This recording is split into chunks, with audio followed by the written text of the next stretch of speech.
तो hello everybody, कैसे हो सब लोग। पहले तो थोड़ा एनर्जी दिखाओ यार। हम तुमको लेक्चर देने थोड़ी आए हैं, हम तुम लोग जैसे ही है, बस स्टूडेंट्स है, कुछ बताने की कोशिश कर रहे हैं। थोड़ा एनर्जी, थोड़ा मतलब ऐसे पंप होके बैठो।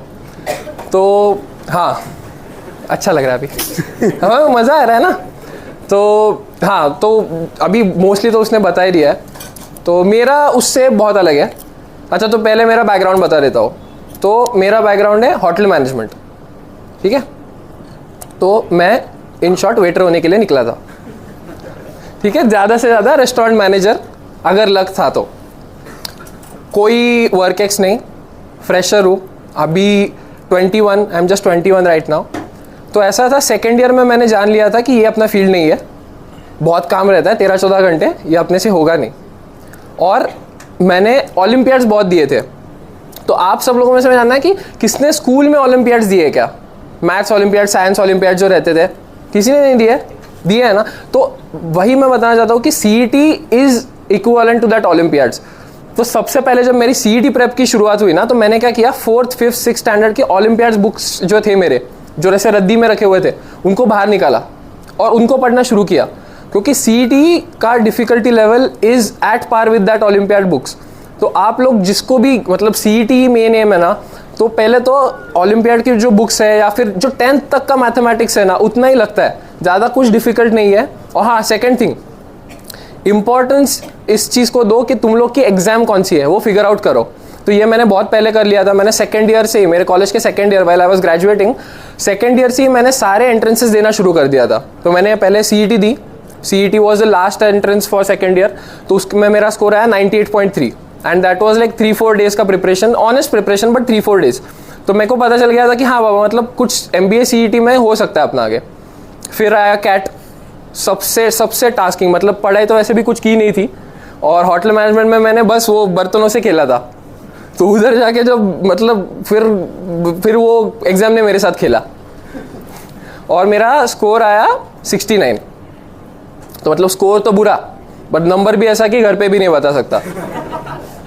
तो ऐसे दोनों तरफ से ही है, पर ठीक है। घर वाले बोले कि ठीक है, एनीवे सेकेंड ईयर है। तो फिर आ गया एनमैट भी दिया, उसमें 224, बट अच्छा था, but still I couldn't convert NMIMS Mumbai.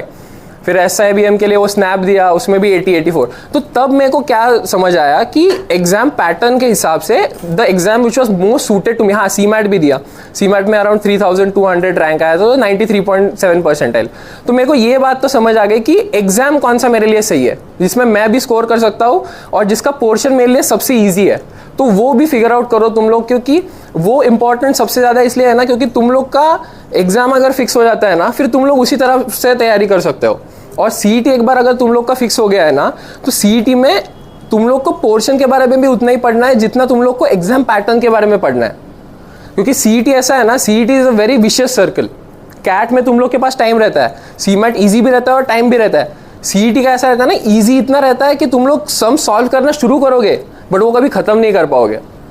और तब सबसे ज़्यादा जब मतलब अभी इन लोगों ने बाकी तो बोल ही दिया, बट मैं पजल्स पे सबसे ज़्यादा कॉन्सेंट्रेट करना चाहूँगा, क्योंकि puzzles makeup almost like 20% of your marks.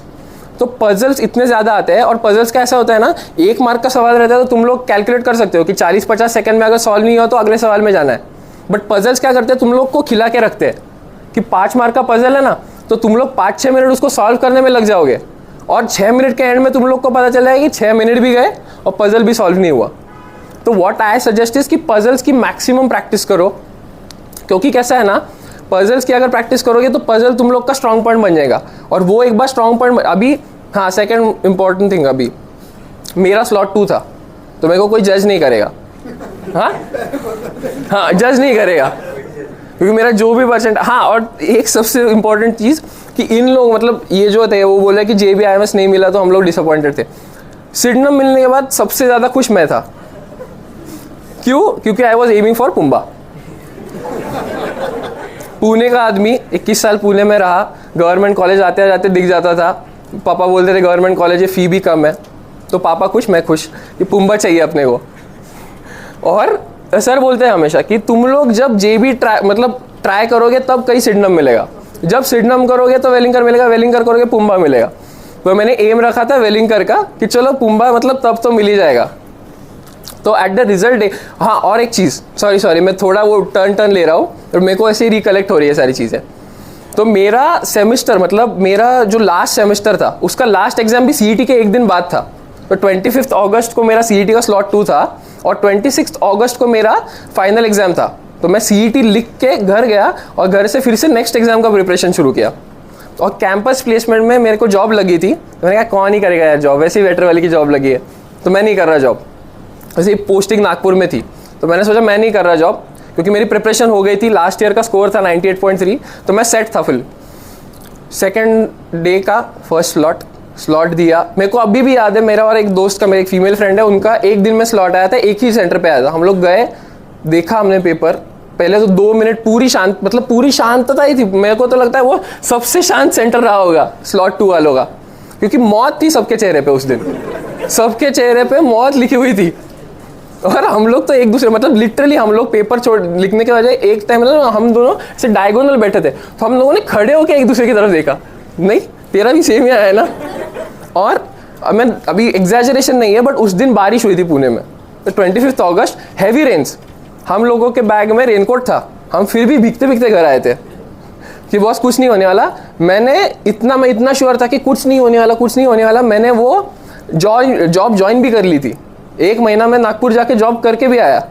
और फिर जब रिजल्ट आया, वाह, फिर तो मतलब जो मिठाइयाँ बटी थी लोगों में, ऐसे ऐसे लोग जिनको मैं जानता भी नहीं था, ऐसे ऐसे लोग जो मुझे नहीं जानते थे, उन लोगों ने भी मिठाई खाई थी उस दिन। और पापा को जब मैंने बताया कि ऐसा ऐसा स्कोर आया, तो पापा बोले मतलब पुम्बा नहीं मिलेगा। मैंने कहा पुम्बा नहीं, उससे अच्छा कॉलेज मिल सकता है। तो यही मतलब ऐसा है, सब लक पे है। जो 99.81 या, तो वही है सब। देखो लक पे कई सारी चीज़ें होती है, बट अगर आप लोग सोचोगे कि अगर मैंने पुम्बा तक का भी प्रिपरेशन नहीं किया होता और मैं बोलता कि नहीं बाबा मेरा सिडनम लग गया, तो वो इतना तो नहीं होता बे। थोड़ा बहुत तो तुम लोग को मेहनत करना पड़ता है। और जैसे मैं बोला कि पेपर पैटर्न को स्टडी करो, एनालिटिकली अगर पेपर पैटर्न को स्टडी करोगे ना, देखो 150 मिनट में 150 सम देखना कहीं मुश्किल है, 150 मिनट में 200 सम ऑनेस्टली सॉल्व करना इज लिटरली इम्पॉसिबल।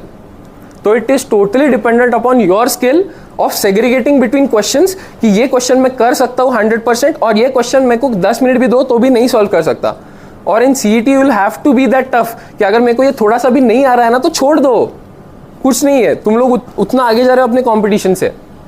और एक सेकेंड, मतलब एक लास्ट टिप मैं आप लोगों को देना चाहूँगा ना, कि मैंने देखा है कि 2.5 घंटे CET इतना फास्ट गुजर जाता है ना। सब कितने लोगों ने पहले CET दे रखा है इस साल या लास्ट ईयर? हाँ, तो मतलब दे रखा है, 50% लोगों ने दे रखा है। तो आप सब लोग अग्री करते हो क्या कि 2.5 घंटे इतना फास्ट सब कुछ होता है, 1.5 घंटे के बाद या 2 घंटे के बाद दिमाग ही थक जाता है ना। तो बस मॉक में यही ट्राई करो कि दिमाग को थोड़ा बीच बीच में रिफ्रेश करते रहो, थोड़ा पानी पी लो, 2 मिनट कहीं और देख लो। 2 मिनट भी नहीं, हाँ सॉरी 2 मिनट नहीं, इतना टाइम मत देखना। क्या पता सर, कई लड़की क्या कुछ देख लेते लोग। हाँ बाबा ऐसा कुछ मत करो, 1-2 सेकंड के लिए बस इधर उधर थोड़ा एकदम फ्रेश हो जाओ, फिर से शुरू कर दो। क्योंकि कैसा है ना, 2.5 घंटे किसी का ब्रेन इतना कैपेबल नहीं है कि 2.5 घंटे at its peak potential operate करेगा। तो ब्रेन को भी थोड़ा थोड़ा रेस्ट दो, आंखों को रेस्ट दो, थोड़ा 2 मिनट के लिए बंद करो और 2 मिनट नहीं, फिर से 2 सेकंड के लिए इधर उधर देख के फिर से शुरू करो। अभी coming to my recent college, मेरे लिए सिडनम इज मोर देन अ बून, ठीक है, क्योंकि एज ही सेड कि स्टूडेंट ड्रिवन कल्चर है। हम लोग के फैकल्टी, हम लोग को डिसाइड करना होता है कि कौन आएगा, क्या सिखाएगा, कौन से टॉपिक का सिखाएगा और कब सिखाएगा। Second thing, I don't consider Sydenham to be the second best college through CET. I consider Sydenham to be the best college in terms of ROI through MBA CET. तुम लोग the current fees of college is less than 70,000. 70,000 for general, if you are paying per annum and getting these packages, then it is way better than any other college, I believe. And one good thing about being second, as other people might state it, कि second, the person who comes second is never complacent. He always tries to be the first, and we'll also, हम भी try कर रहे हैं और हो जाएगा। एक बार पहले भी ओवरटेक कर चुके हैं, अभी भी ओवरटेक कर देंगे। Okay, thank you so much.